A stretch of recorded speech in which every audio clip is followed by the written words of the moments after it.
Mvutano wa kiusalama unaendelea kushika kasi katika Mashariki ya Kati baada ya mkuu wa majeshi ya ulinzi ya Israeli Eyal Zamir kutoa onyo kali na lisilo la kawaida kuhusu hali ya ndani ya jeshi lake.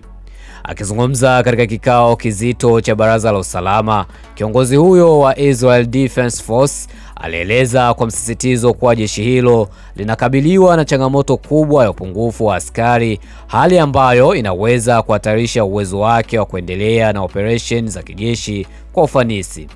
Kwa mjibu wa Zamiri, ongezeko la mapigano katika maeneo mbalimbali pamoja na majukumu mengi ya kiusalama yanayolikabili taifa la Israeli yamesababisha mzigo mkubwa kwa wanajeshi waliopo.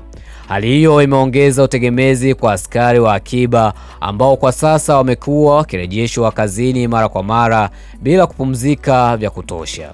Katika kauli iliyoshtua wengi, Zamiri alionya kuwa jeshi hilo linaweza kujiangamiza lenyewe endapo hatua za haraka hazitachukuliwa. Kauli hiyo imechukuliwa kama ishara hatari kubwa inayoweza kuathiri si tu jeshi bali pia usalama wa taifa kwa ujumla.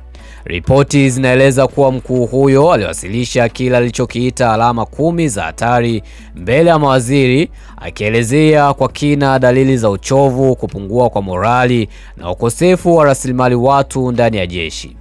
Miongoni mwa mapendekezo yake ni pamoja na kupitishwa kwa sheria mpya ya kuongeza idadi ya wanajeshi, kuongeza muda wa huduma kwa askari waliopo, kuweka ulinzi maalumu kwa askari wa akiba wanaoitwa kazini mara kwa mara. Hatua hizi kwa mjibu wa Zamir ni muhimu ili kuzuia kile kinachoweza kuwa mgogoro mkubwa wa kijeshi ndani ya mfumo wa ulinzi wa Israel. Wachambuzi wa masuala ya kijeshi wanasema kauli hiyo inaashiria hali halisi na nzito ndani ya IDF, hasa katika kipindi hiki ambacho eneo la Mashariki ya Kati linakumbwa na mvutano wa mara kwa mara. Swali linalobaki, je, serikali ya Israeli itachukua hatua gani kukabiliana na hali hii kabla haijafikia hatua ya hatari zaidi?